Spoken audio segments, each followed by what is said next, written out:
Hello guys, welcome to my YouTube channel. Please don't forget to like, subscribe, click the notification channel for more update. I don't post full videos, I give updates. Thank you. Allegedly, they say Shebe find himself in deep with trouble with the law for 120 times this year.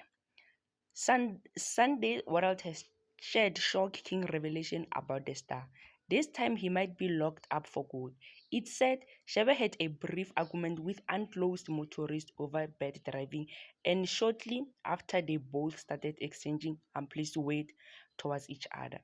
Shebe then drove off to the nearest filling station, and the unknown motorist followed him. When he got to the garage, he then came out, walked towards Shebe, to which this prompted Shebe to also dismark and come out of his car.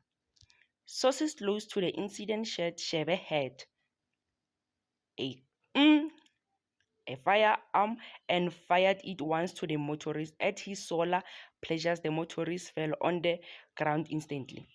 It said Shebe went inside his car, started it, and left the poor motorist, who was assisted by nearby witness. A case of attempted murder was then opened against him, to which his law advised him to hand himself over to the police. He said he stayed for a brief period of time and was after release with the poor motorist got rushed to the high intensive care.